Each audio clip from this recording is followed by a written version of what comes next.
Muy buenas noches, gracias por acompañarnos en su programa informativo P&P Noticias. Mi nombre es Itzel Grajales y me acompaña como todas las noches Ángel Mario Cherato. Buenas noches. Es un placer estar contigo como todos los días. Pues muy bien, hoy es 17 de octubre y vamos con la información. ¿Hasta dónde tienen que llegar los ciudadanos en Chiapas para recibir atención de las autoridades? Hoy una mujer se cosió los labios frente al Palacio de Gobierno aquí en Tuxtla Gutiérrez para exigir que se salvaguarde la vida de su hermano que está recluido en el penal de Tapachula. Vamos con el reporte de Esteban León. Este miércoles, una mujer de nombre Alondra Guadalupe Reyes se cosió los labios frente al Palacio de Gobierno de Tuxtla Gutiérrez para exigir que se resguarde la vida de su hermano Franco Bravo Reyes, pues hace 3 días, 2 reos intentaron asesinarlo.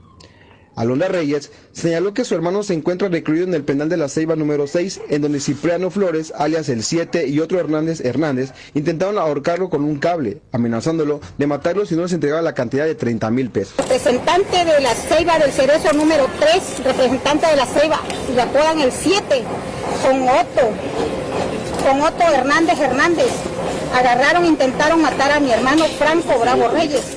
Asegura que Cipriano controla el Cerezo a base de intimidación y no es la primera vez que le pide dinero para garantizar la integridad física de Franco Reyes. Acotó que responsabiliza de cualquier cosa que le pase a ella o a su familia a Cipriano, debido a las incontables amenazas de muerte que sufrieron si ella se iba a quejar al Palacio de Gobierno. Cipriano Flores me amenazó a mí, a mi cuñada, que si yo venía acá a denunciar al Palacio, que él me iba a mandar a matar con su gente. Yo no le tengo miedo al 7, ni a Cipriano, ni al otro. Yo no le tengo miedo a ellos. Por último, aseveró que no se moverá de ahí hasta que el gobernador del estado, Manuel Velasco Cuello, cambie a su hermano del Cerezo y le garantice su integridad física. Para P&P Noticias, Esteban León. Ya vimos estas lamentables imágenes. Es importante que el gobierno del estado revise la seguridad de estos centros penitenciarios porque son frecuentes los casos de violencia y de extorsión a su interior. Este mediodía la población desplazada del ejido Puebla del municipio de Chenaló se manifestó a las afueras del Congreso del Estado en protesta por el incumplimiento de las minutas que el gobierno del Estado se comprometió a llevar a cabo y hasta este momento no lo ha hecho. Dagoberto Zambrano nos tiene la información al respecto. Cerca de 100 personas, desplazados de los ejidos de Cintalapa, Tenango y Xulbó, se manifestaron frente al Congreso del Estado para solicitar la atención a sus demandas, entre ellas el retorno inmediato a sus lugares de origen. Pues primeramente estamos pidiendo el retorno inmediato a nuestros lugares de origen. El otro es exigir castigo a los grupos paramilitares y el otro es el desarme de los grupos paramilitares.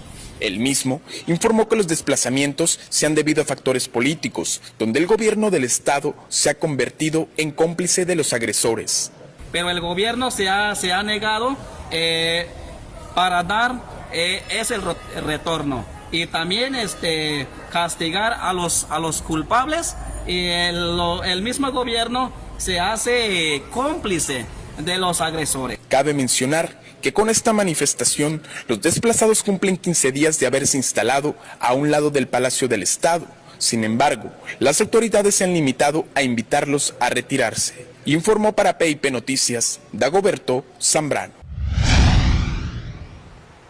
Pues ahí tiene usted las lamentables condiciones en que se encuentran estas personas allí en frente del Palacio de Gobierno y a un costado del Palacio de Gobierno, sin que sus demandas sean atendidas. Yo creo que ya es tiempo que el gobierno del estado asuma su responsabilidad, que los funcionarios encargados de atender este tipo de demandas pues se encarguen de atenderlas y de hacer que la justicia le llegue a esta gente y pues no tengamos ese tipo de problemática en pleno centro de la ciudad.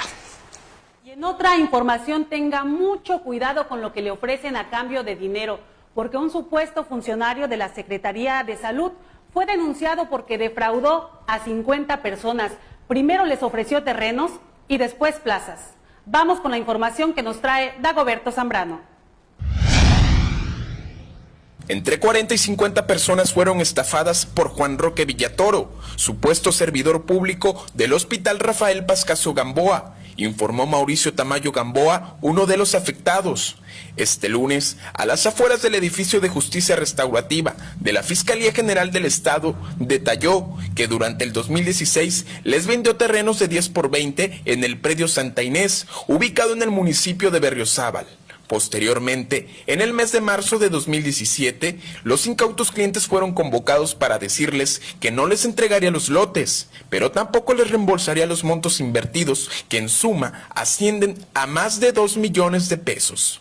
A cambio, Roque Villatoro, quien se presume funcionario del Hospital Rafael Pascasio Gamboa, se comprometió a darles plazas de trabajo en el sector salud del Estado, lo cual hasta el momento no ha ocurrido. En tanto, el pasado domingo, Roque Villatoro fue puesto a disposición de las autoridades. Sin embargo, después de 48 horas de permanecer detenido, la Fiscalía se negó a realizar el proceso correspondiente a la querella realizada por los afectados, quienes prefieren mantenerse en el anonimato debido a las amenazas de muerte que han padecido tras exhibir su desgracia. Informó para PIP Noticias Dagoberto Zambrano. Ya escuchamos, hay que estar muy alertas para no caer en las manos de estos defraudadores. En Chiapas, más del 70% de la población vive en situación de pobreza.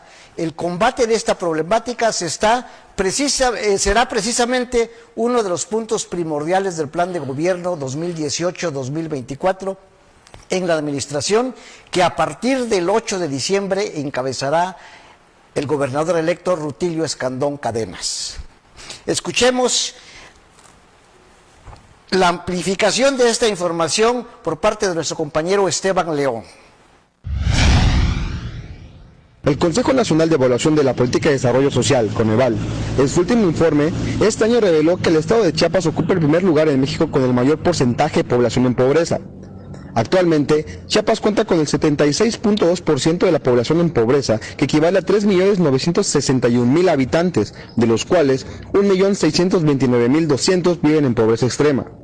Por ello, José Antonio Molina Farro, representante del Plan del Trabajo 2018-2024, señaló hace unas horas en una conferencia de prensa en la Universidad Autónoma de Chiapas que uno de los puntos que conformarán el plan de trabajo del próximo gobierno de Rutilio Escandón Cadenas es la pobreza extrema que se tiene en el estado de Chiapas. La pobreza extrema. No es posible que después de tantos y tantos años, Chiapas, con tan solo el 4.4% de la población, esté aportando el 14% de los pobres de este país. Puntualizó que serán los ciudadanos quienes a través de una página de internet crearán propuestas que se tomarán en cuenta para el plan de gobierno, asegurando que se realizarán con total transparencia y enfocadas en el crecimiento chiapaneco. Aquí en Chiapas nos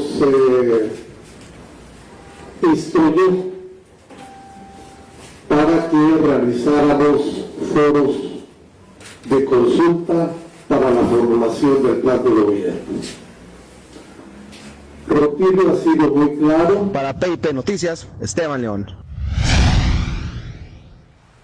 Bueno, ahí tienen ustedes unas cifras muy importantes, muy interesantes, lamentables, por cierto, con respecto a lo que está pasando, lo que se ha dejado de hacer, lo que se ha hecho en el combate a la pobreza. Para ampliarnos de este asunto, sobre este asunto, tenemos como invitado especial hoy al doctor José Antonio Molina Farro, coordinador de los foros de consulta para la elaboración del Plan de Gobierno 2018-2024.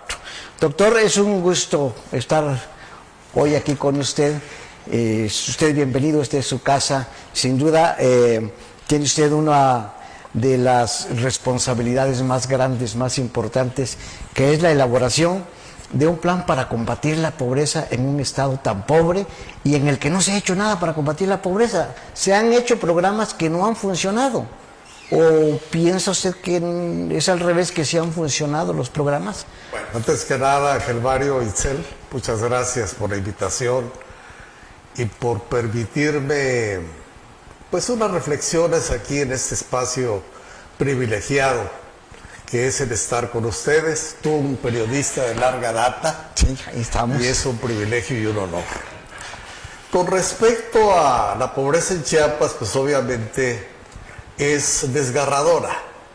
Somos el estado más pobre del país, somos el estado que tiene el mayor analfabetismo, la mayor deserción escolar, los más bajos niveles educativos de nuestro país, somos el último lugar en competitividad. Entonces, tal parece que la vida nos jugó una mala pasada. La pobreza histórica y estructural se reciclan generacionalmente. Entonces, Chiapas no puede seguir por el mismo camino. El pueblo de Chiapas votó por un cambio en las formas de pensar, en las formas de hacer la política, y ese cambio lo representa con una enorme legitimidad Rutilio Escandón Cadenas. Muy bien, sí, me gustaría preguntarle sobre el desarrollo económico. Los tanto empresarios como también organismos pues civiles han señalado que tenemos un decrecimiento económico de 2.8% al terminar este sexenio. ¿Cuáles serían las políticas públicas que van a implementar en el próximo gobierno pues para invertir estos indicadores y cuánto será posible darle la vuelta a estas cifras? Muy buena pregunta. Precisamente los foros de consulta que estamos realizando obedecen a eso. Lo que no quiere Rutilio Escandón es que hagamos un plan de gobierno que es la antesala del plan estatal de desarrollo, que ese por ley tiene que elaborarse en los primeros 6 meses de gobierno. Es que las propuestas, las soluciones vengan desde abajo. Ya realizamos nosotros 4 foros temáticos donde tratamos, fue Comitán, fue Palenque, fue San Cristóbal, fue Tapachula, y el 22 tendremos el de Tuxtla Gutiérrez. Entonces, el decrecimiento económico fue de 2.2% el año pasado. Entonces esto no puede continuar. Necesitamos una nueva visión de gobierno. Y esa la tiene el doctor Rutilio Escandón. Estos foros, pues, ¿quiénes participan? Porque no todos somos especialistas en estos temas y sería importante saber quiénes son quienes van a tomar estas decisiones tan importantes para el rumbo de Chiapas. Sí, está participando, es una gran convocatoria, es un ejercicio inédito, diría yo, de consulta y participación ciudadana. Esto es, participan especialistas, participa la madre de familia, el padre de familia, los jóvenes, las mujeres, y tienen formas de expresarse. Ahí están las mesas de trabajo, donde de manera muy clara se ve el entusiasmo que hay por la participación. Oiga, desde hace muchos sexenios, y usted que ha estado en la administración pública desde hace muchos años, 7 años. Sí, no, pero antes de los 7 gobiernos, ¿sí? Desde Ruiz Ferro. Hemos visto un montón de foros de consulta que los organiza el Congreso, los ha organizado hasta el Poder Judicial, los organiza el Ejecutivo, incluso ONGs, pero a la final la opinión de la gente no se toma en cuenta. ¿Qué posibilidades reales hay que en esta cuarta transformación Chiapas sea pionero en la toma de decisiones, como usted dice, que vengan desde abajo, que la gente sea la que diga qué necesita y cómo quiere que se le solucionen sus problemas? ¿Hay esa posibilidad de que estos foros sí sean tomados en cuenta? Sí, tienes mucha razón, Ángel Mario. La gente me ha preguntado, la gente se pregunta, ¿por qué ahora sí creer que las propuestas que se van a plasmar en el plan de gobierno y, por supuesto, las opiniones de la gente la gente de carne y hueso, el ciudadano de a pie, va a ser tomada en cuenta. ¿Qué? ¿Por qué ahora sí? Si antes no se ha hecho. Normalmente, o lo que hemos vivido, es que se hacen planes de gobierno que luego se archivan. Desgraciadamente, así ha sido.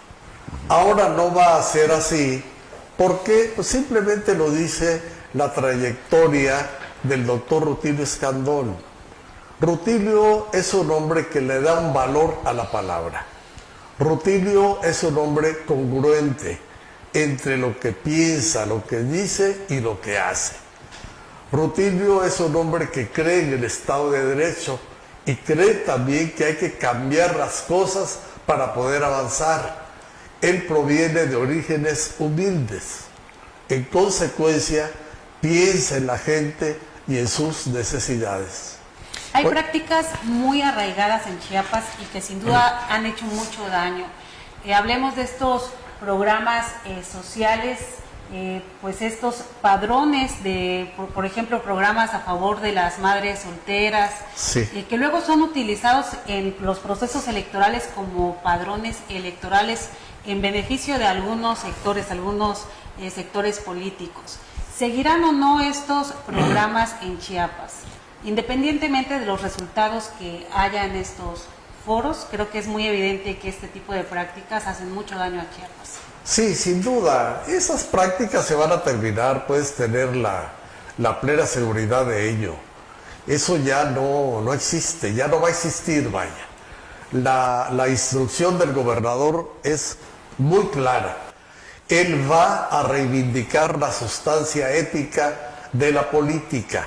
No va a haber un uso electoral de los programas sociales.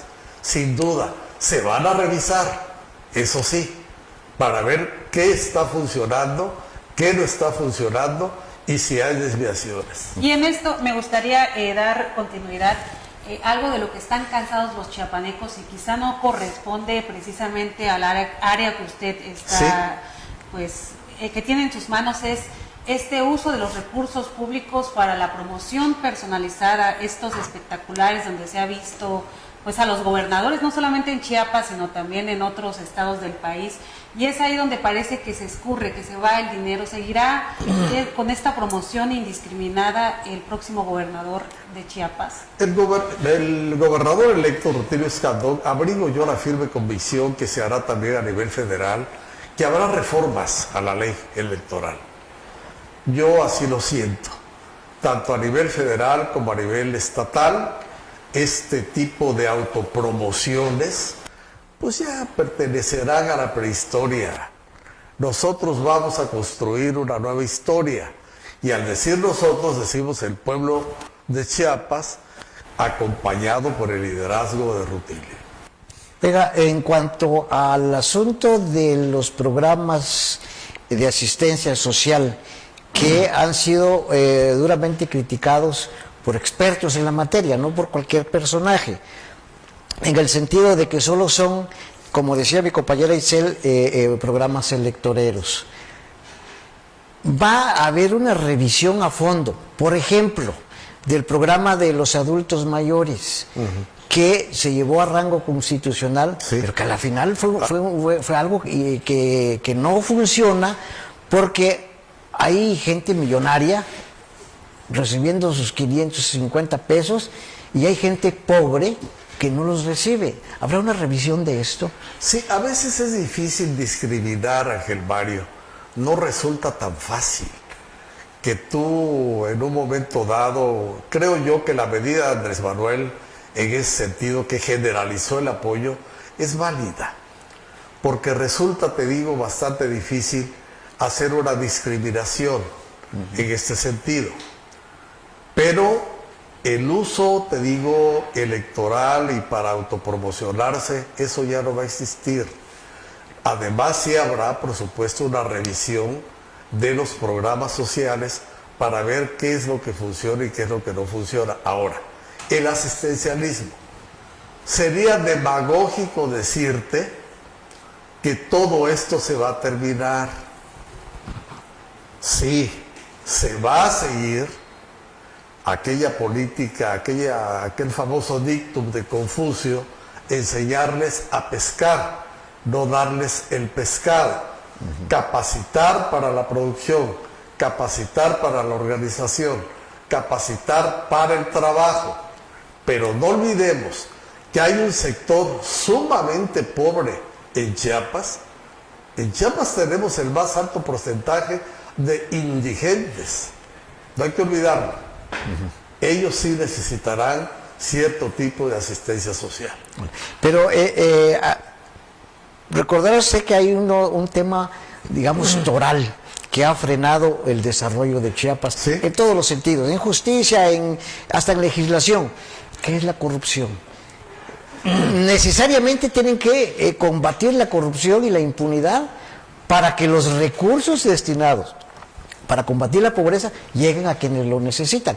¿Habrá un programa específico de transparencia y de anticorrupción para avanzar en ese tema?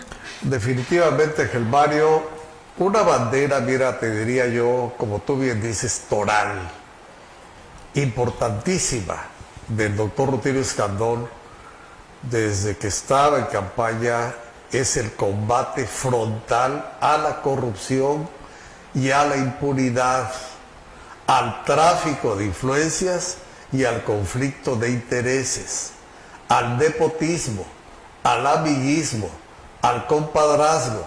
Todo esto se va a acabar. Las recomendaciones, los moches, etcétera, eso ya no va a existir. Eso es definitivo. Te lo puedo suscribir incluso. Y bueno, en aras de esta austeridad que han pregonado durante el proceso electoral los gobernantes provenientes de Morena, pues a nivel federal se anuncia una reestructuración de la administración pública. Sí. ¿Habrá una reestructuración a nivel local también? ¿Habrá una reestructuración del gabinete chiapaneco? Pues como también sabemos, hay muchas dependencias, muchas secretarías pues que no tienen resultados, no vemos funcionamiento en algunas de ellas. Ahí está esta secretaría que se encargaba del biodiesel, de energías renovables, sí, es obsoleta, ¿no? Y quizás solo sirva para engordar las nóminas. ¿Habrá esto? Sí, la gente, Itzel, votó por un cambio, no nos olvidemos.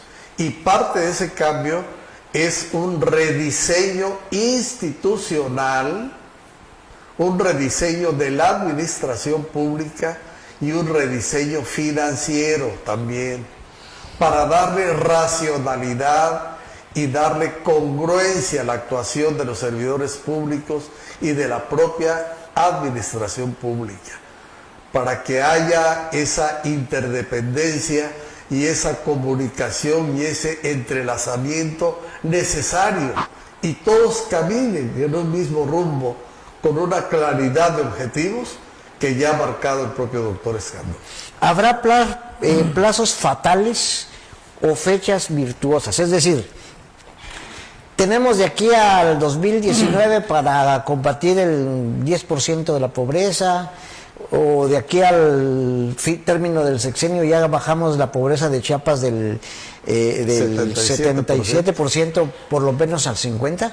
Sí, sin duda, todo plan de gobierno que se precie de serlo, serio, profesional, tiene que plantearse metas con los indicadores, objetivos muy claros de gobierno en materia de reducción, que de la que tú hablas, de la desigualdad, de la pobreza extrema, de crecimiento económico, de seguridad pública, en fin, de impartición de justicia a secas para todos, no de justicia selectiva. Este plan de desarrollo contempla, me estoy queriendo imaginar, ¿cómo decirle?, la verdadera reactivación de las zonas especiales económicas que, como lo decíamos hace un par de días aquí en el noticiero, pues no tienen infraestructura.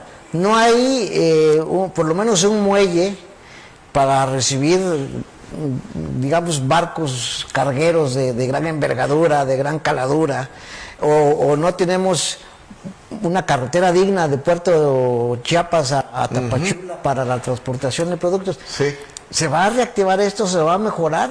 ¿O se van a abandonar como pasó con el Plan Puebla-Panamá? Hoy precisamente hubo una reunión en Tapachula para ver esto con autoridades guatemaltecas, para ver este asunto de la zona económica especial. Efectivamente, fíjate, yo pensaba, me habían dicho, nos habían comunicado que tenía aproximadamente 11 metros, que es bajo. Y ahora que estuve en Tapachula me dicen que no, que tiene 7.8 metros. Todavía más grave el asunto, ¿no? Entonces hay que estar haciendo un desasolvamiento permanente para que esto funcione. Pero sin duda, de lo que tú hablas, tiene que haber conectividad para que esto pueda funcionar. Hay un investigador chiapaneco, el doctor Jorge López Arévalo, que ha estudiado perfectamente bien cómo funcionaron estas zonas económicas en China, por ejemplo, en Shenzhen, y cómo puede funcionar potencialmente aquí en el estado de Chiapas.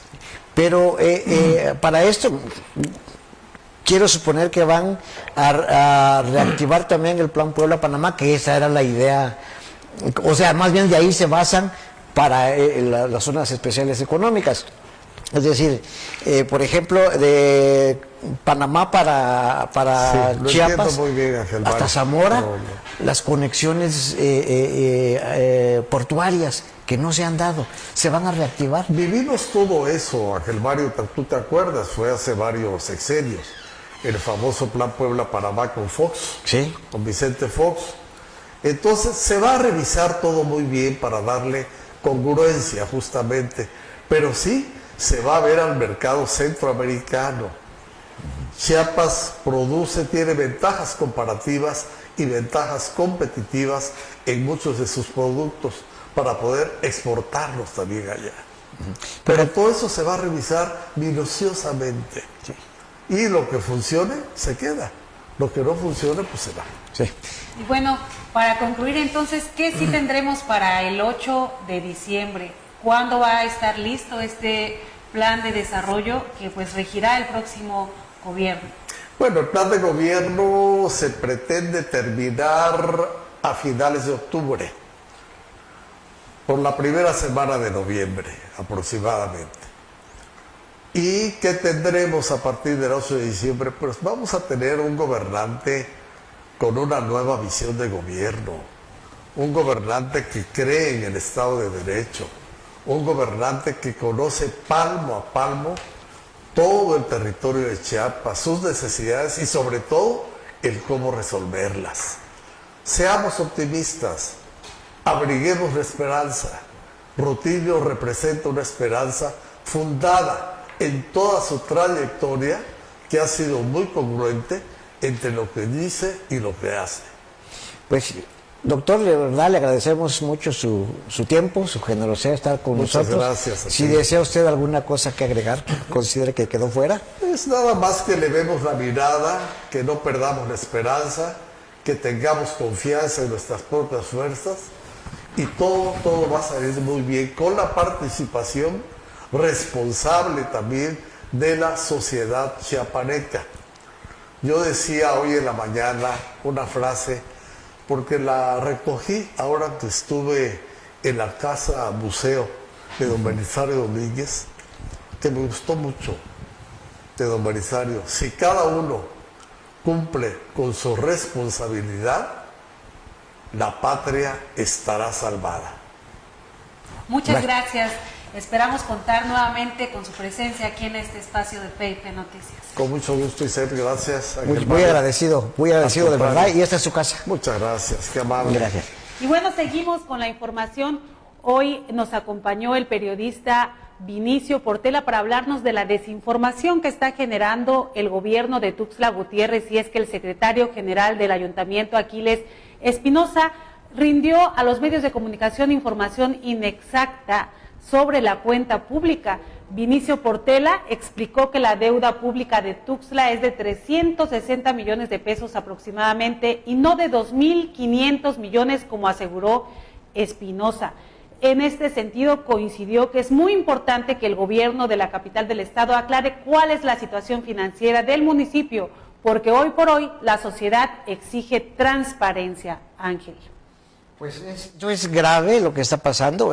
En parte yo creo que es la falta de experiencia. Aquiles Espinosa es un político de la vieja guardia, fue dirigente del PRI estatal, fue perseguido de Pablo Abner Salazar, fue diputado local, pero sí experiencia administrativa y menos municipal no creo que la tenga, y puede ser que por ahí le esté fallando un poco a Aquiles Espinosa su información.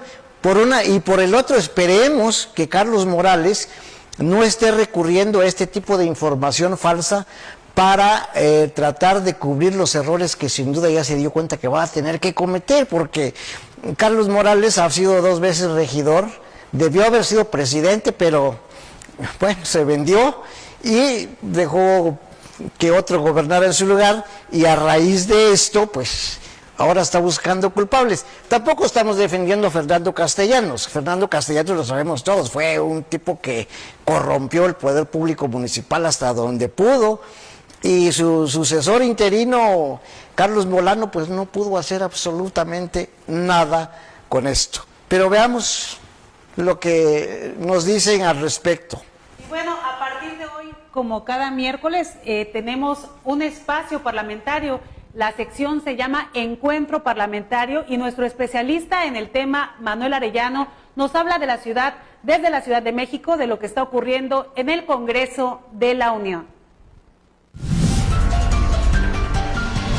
¿Qué tal, amigos? Bienvenidos a una temporada más de Encuentro Parlamentario. Estaremos comentando regularmente a través de la emisión de Público y Privado del acontecer en el ámbito legislativo federal y local. Comenzaremos con el arranque de los trabajos formalmente que tiene esta 64ª legislatura del Congreso de la Unión. Tiene un gran reto esta 64ª legislatura, sobre todo por la transformación que ha manejado el partido mayoritario junto con sus aliados. Esta cuarta transformación que escuchamos a diario también tiene que hacer adecuaciones a las leyes secundarias, a la de la Administración Pública Federal, a la conformación de los 3 poderes de la Unión, así también hacer realidad en la ley, en las reformas constitucionales, esta austeridad que se ha manejado en cuanto a la reducción de salarios de los altos funcionarios, sobre todo a las reformas estructurales, la reforma educativa, la reforma hacendaria, la reforma energética, y así tener ya un sustento jurídico para iniciar esta cuarta transformación. Yo creo que el presidente en funciones, Porfirio Muñoz Ledo, hemos visto que ha hecho un buen papel aceptable en la mediación de los trabajos de esta mesa. Sin embargo, va a tener un gran reto el próximo 1 de diciembre, donde impondrá la banda presidencial a Andrés Manuel López Obrador. Es mucho el trabajo que se tendrá, y sobre todo el cabildeo, así como también la participación en tribuna. Históricamente tenemos representados muchos diputados precisamente del estado de Chiapas. Tenemos también 4 senadores del estado de Chiapas. Es histórico la representación que tiene nuestra entidad, y esto se debería de ver reflejado en el presupuesto de egresos de la Federación, que arrancará esta semana en la discusión en el Pleno de San Lázaro. Les saludo, soy Manuel Arellano y estaremos en comunicación. Un saludo para nuestros amigos de Público y Privado.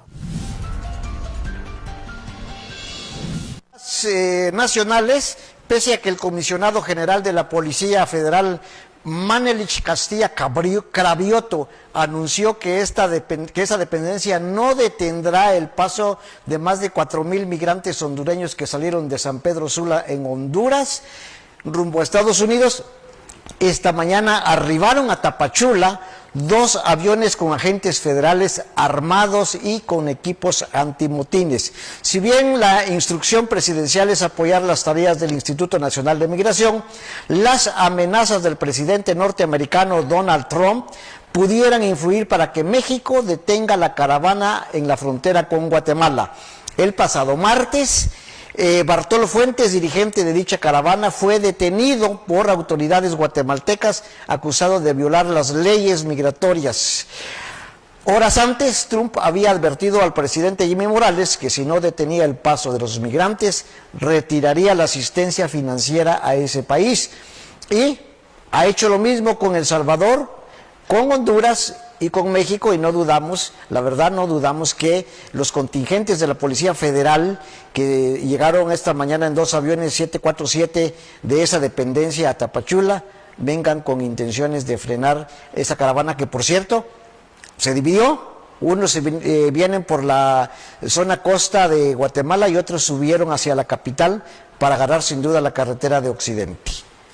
Y bueno, al respecto, la Cruz Roja Mexicana informó que ya está preparada para brindar atención humanitaria a las niñas, los niños, las mujeres y los hombres que conforman esta caravana en su paso por nuestro país. Informó al respecto que tiene más de 50 voluntarios ya en la ciudad de Tapachula. A través de un comunicado, esta institución se comprometió a entregar ayuda humanitaria y a ofrecer atención médica prehospitalaria con una clínica móvil, además del apoyo de 5 ambulancias en caso de que ocurra una emergencia mayor. Además, la Cruz Roja informó que tiene 7 voluntarios para ofrecer restablecimiento del contacto entre familiares para que los migrantes puedan comunicarse con sus seres queridos desde el lugar de origen. Bien, y pues nosotros también tenemos palabra, tenemos voz, y en esas lo vamos a dejar con nuestro editorial de hoy, en la voz e imagen de nuestro director general de Público y Privado, Carlos Fabri. Escuchémosle. El éxodo migratorio y el proceso migratorio siguen teniendo un sesgo de criminalización con todas sus implicaciones, que se reflejan en denostaciones y discriminaciones, poniendo en peligro a muchas mujeres y niños migrantes. ¿Dónde quedaron los principios de coexistencia y cohabitación pacífica de toda persona que tan solo por el simple hecho de no estar en su lugar de origen ya es vulnerable? En lugar de reconocerlo como parte esencial para el desarrollo económico, social y político y cultural del lugar al origen que llega, hay que construir en la diversidad, en un marco de respeto de derechos humanos. La movilidad humana es parte de los nuevos gobiernos y es una nueva forma de hacer ciudadanía. Los muros separan, los puentes unen.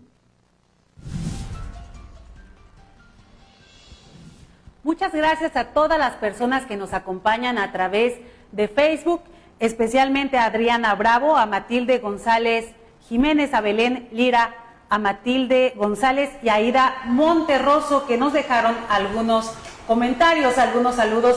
Los esperamos mañana a la misma hora. Esto fue todo por hoy en P&P Noticias. Muchas gracias, Ángel Mario. Gracias, Isel. Como siempre es un placer haber estado contigo y nos vemos mañana a la misma hora y por este mismo canal. Muy buenas noches.